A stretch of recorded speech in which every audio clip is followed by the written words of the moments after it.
Yeah. 26. What do I do, Katie? Okay, so honey's okay, raw, unpasteurized. You're going to see the word unpasteurized or raw, okay? Not cooked honey, it has to be unpasteurized, or you don't get any of the goodness, and I'd rather not have it. Yes, Dan?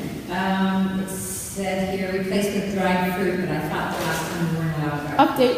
Yeah. Yeah, we got some updates. We got some updates. I'm always learning. The woman at the market that has the cream honey, that's And it's raw?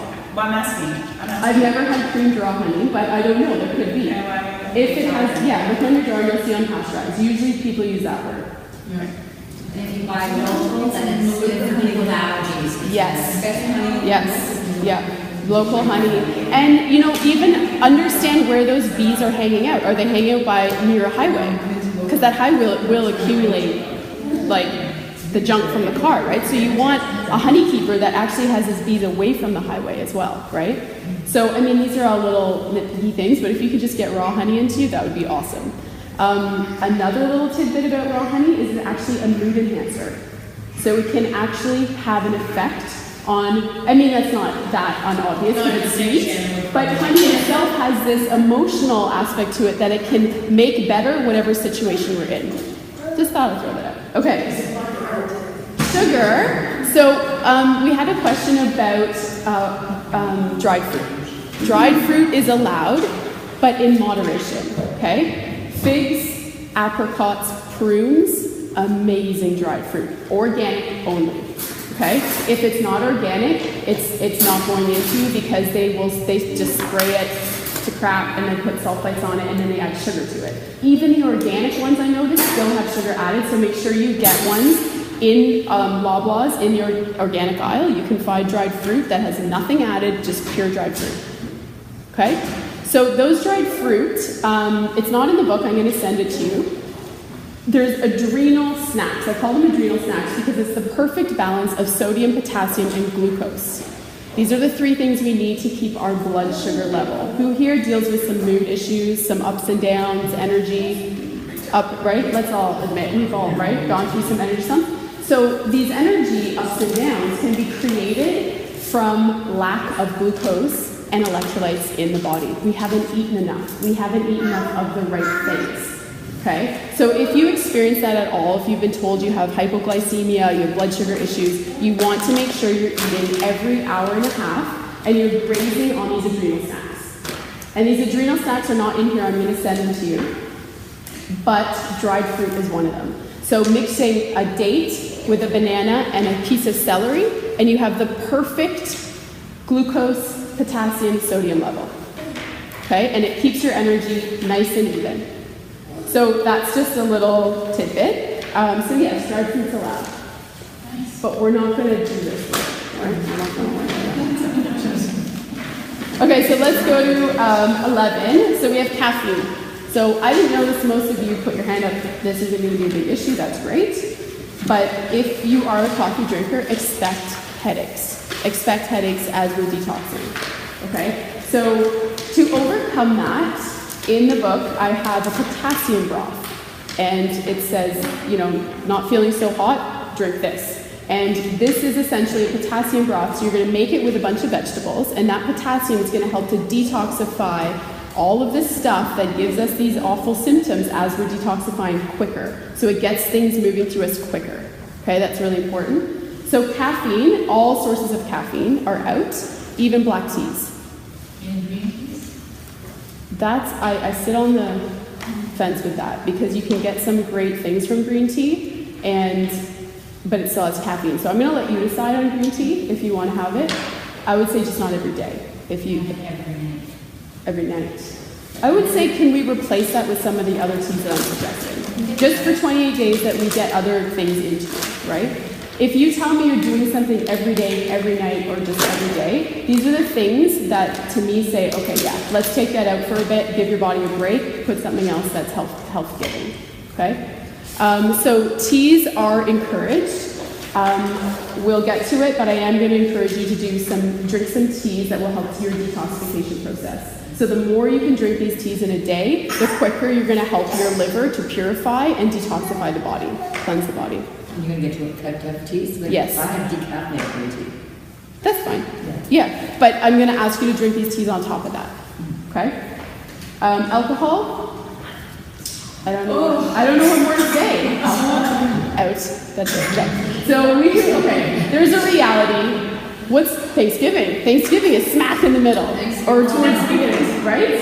Yeah. So that's a reality, right? You probably have a birthday to go to. You probably have some other celebration. This is a reality in 28 days. I've looked at the calendar in a year and I've tried to figure the perfect place, but there is no perfect place. So 28 days, okay, something's going to come up.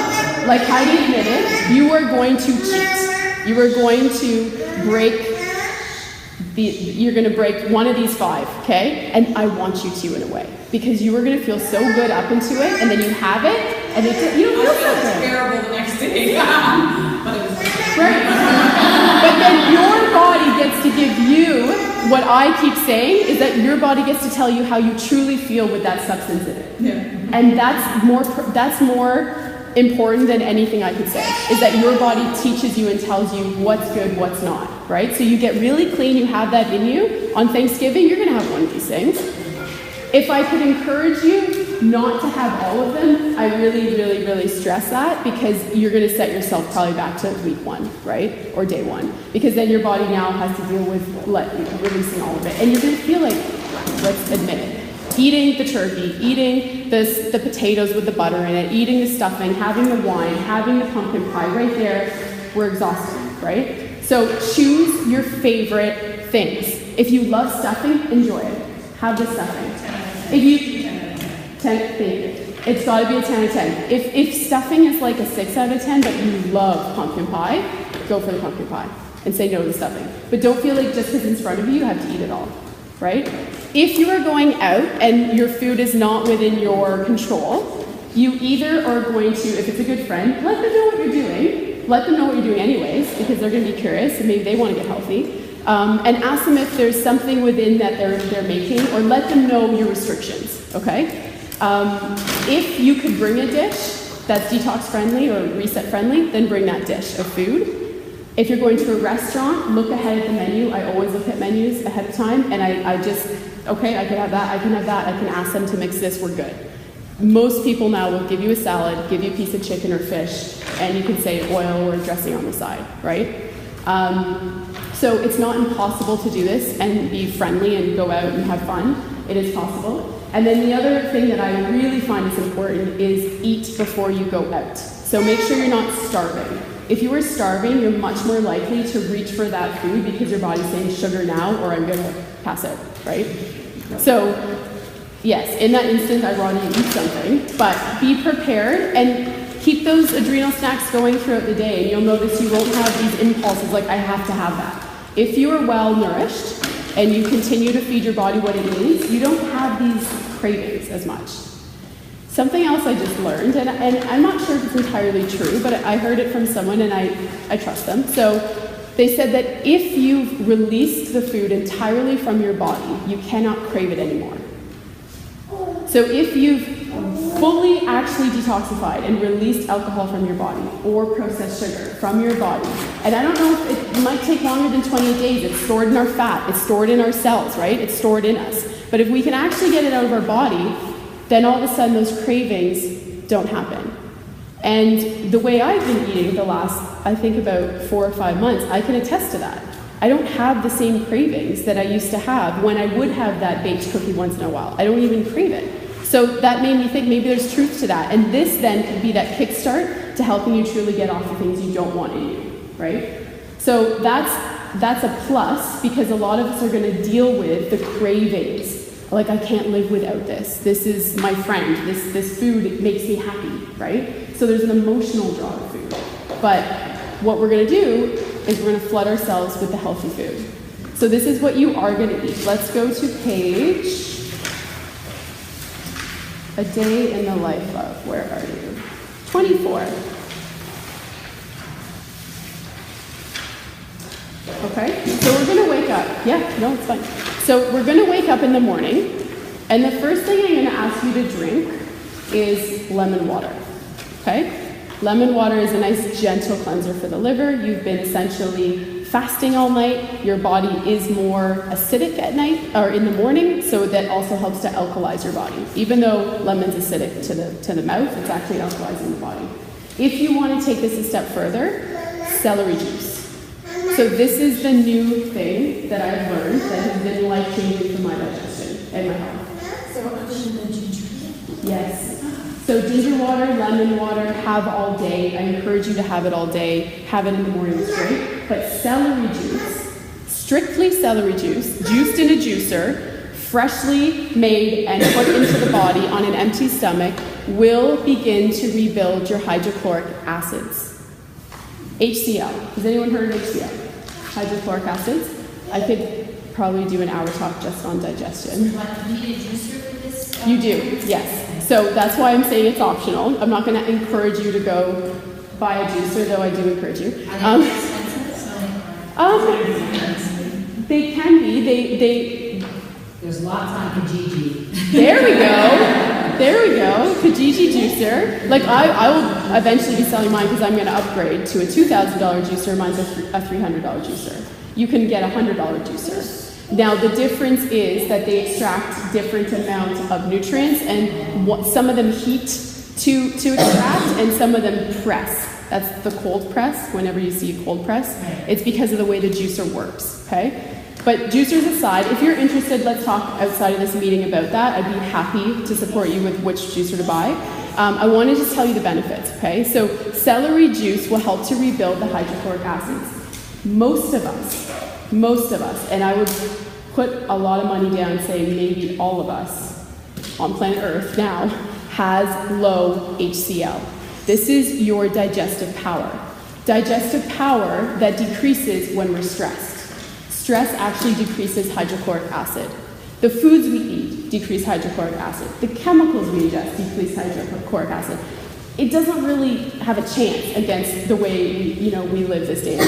So when hydrochloric acid is low, our defenses are low. Viruses, bacteria get to go into the body. Think of this as your defender right? You eat a piece of food, it has some sort of bacteria, hydrochloric acid is high, boom, it kills it, you don't get food poisoning.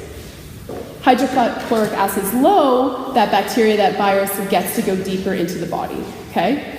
So the other reason we want HCl high is for digestion. So when you can digest your food better, you can actually extract more nutrients from it. So that's celery juice. Celery juice is also an amazing liver cleanser, okay? So this is a powerful tip. If I can give one powerful tip, it would be celery juice in the morning. So that's what we're going to start with. If not, we're going lemon water or ginger water or ginger lemon water. Does it matter if it's cold or like room temperature? Room temperature is easier for the body. Cold water means the body has to work to bring it back to its happy temperature. So room temperature or warm, because we're going into a cold season. Okay? So breakfast. After you've had your celery juice or your lemon water, you're going to eat breakfast.